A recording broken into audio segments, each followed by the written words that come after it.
हमारे साथ राजू श्रीवास्तव जी के मित्र जो उनके साथ लंबे समय से काम भी किया, लाफ्टर चैलेंज में बहुत सक्रिय रहे दोनों, सुनील पाल हमारे साथ हैं। सुनील जी, क्षण तो बहुत दुख का है। लगातार आप वीडियोस बनाकर लोगों को उम्मीद दे रहे थे और आज ये घड़ी है, आप भी यहाँ पर निगमबोध घाट में अपनी आखिरी अलविदा कहने के लिए आए हैं राजू भाई को।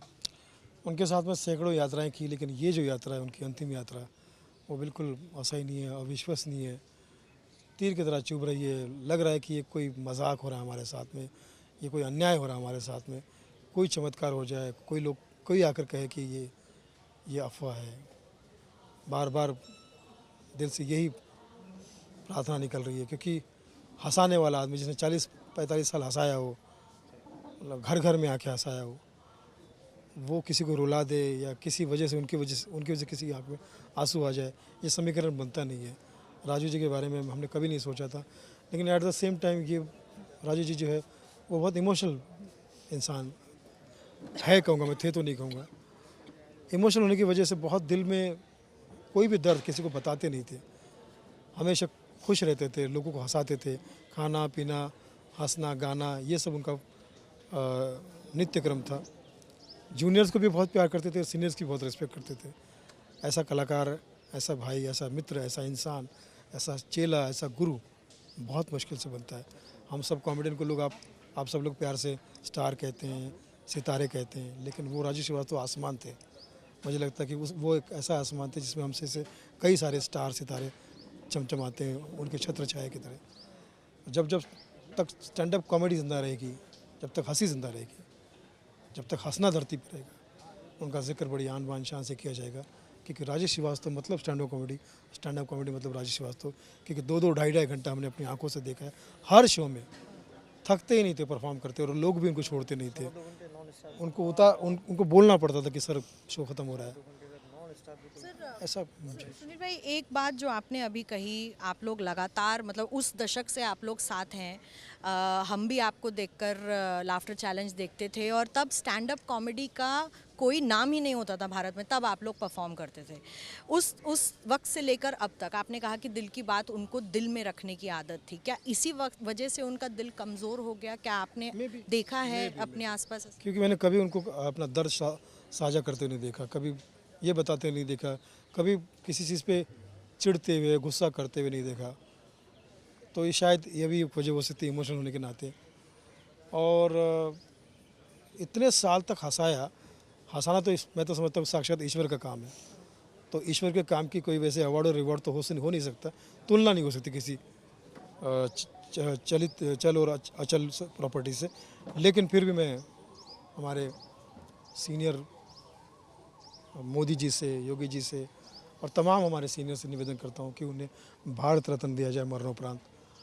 क्योंकि उन्होंने बहुत सेवा की है, पूरे देश की सालों तक सेवा की है, और उनकी एक इच्छा थी कि उनकी बायोपिक बने, तो वो भी बननी चाहिए ताकि आने वाली पीढ़ी को ये पता चले कि राजेश श्रीवास्तव एज में छोटे थे, उम्र में छोटे थे, लेकिन उनका उम्र का छोटा लेकिन बहुत बड़ा सफ़र, बहुत उतार चढ़ाव वाला सफ़र, ज़ीरो से हीरो का सफ़र आने वाली पीढ़ी को दिखे किसी न किसी माध्यम से।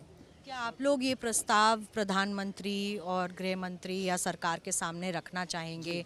और क्या बॉलीवुड इंडस्ट्री जो है, फिल्म इंडस्ट्री जो है हमारी, भारतीय फिल्म इंडस्ट्री, क्या इस पर साथ आकर उनकी बायोपिक बनाना चाहेगी? जो साथ देना चाहे दें, क्योंकि ये सच तो है कि उन्होंने धरती पे सबको रोज़ाना हंसाया, टीवी पे आके घर घर में हंसाया। मेरे ख्याल से पूरी दुनिया में जहाँ जहाँ टीवी है देखा जाता है, वहाँ वहाँ उनको वो आए हैं, प्रकट हुए, लोगों को हंसाया। तो हर घर में आज हर घर में दुख मनाया जा रहा है, मातम मनाया जा रहा है। तो कैसी जर्नी थी उनकी, क्या था। और तो इतना बड़ा काम करने वाले, इतना बड़ा बेंचमार्क बनाने वाले को अवार्ड रिवॉर्ड तो बिल्कुल ही मिलने चाहिए। ये तो हम सब की कोशिश ही होनी चाहिए, और बायोपिक बिल्कुल बननी चाहिए। मैं तो निवेदन करूँगा सरकार से, क्योंकि बहुत प्रेरणादायक जीवन है उनका।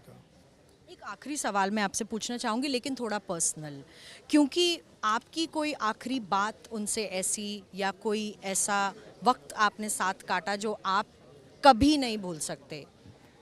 मैं तो उनके साथ में गुजारा हुआ कोई भी पल कभी नहीं बीत सकता, क्योंकि हमने लाइव शोज़ भी बहुत सारे किए, टेलीविज़न भी बहुत सारा किया, फिल्में भी बहुत सारी की, बॉम्बे टू गोवा की, भावना को समझे की, मनी बैक गारंटी की। अभी आने वाली फिल्म हमारी गाली गलौज जो स्टैंड अप कॉमेडी पर ही है, तो गाली गलौज के लिए जब मैं उनके पास में गया बाइट लेने के लिए, तो वो कह रहे कि यार पहले तू बना ले अच्छे से, रिलीज़ के लिए जब तू तैयार होगा तो हम इसको अच्छा, दोनों भाई मिलकर दोनों फनी बनाते, क्योंकि स्टैंड अप कॉमेडी में गाली गलौज गंदगी उनको भी पसंद नहीं थी, तो ये उस खिलाफ फिल्म थी। तो मैं समझता हूँ कि ऐसा राजू जी का होना चाहिए, ये सम्मान होना चाहिए। और सुनील पाल हमसे बात करते हुए लगातार यहाँ पर हमसे बात करते हुए बता रहे थे कि किस तरीके से इन्होंने पूरी जो अपनी ज़िंदगी थी वो कॉमेडी को दी, और इसीलिए शायद आज यहाँ पर जो लोग आए हैं, लोगों से जो बातचीत कर रहे हैं, सुनील पाल ने सीधा ये कहा है कि निश्चित रूप से राजू श्रीवास्तव जी को भारत रत्न दिया जाए मरणोपरांत, और उन पर एक बायोपिक भी बननी चाहिए, क्योंकि कैसी थी उनकी जीवनी लोगों को भी इस बारे में पता होना चाहिए। नासिर खान के साथ मिलन शर्मा, आज तक।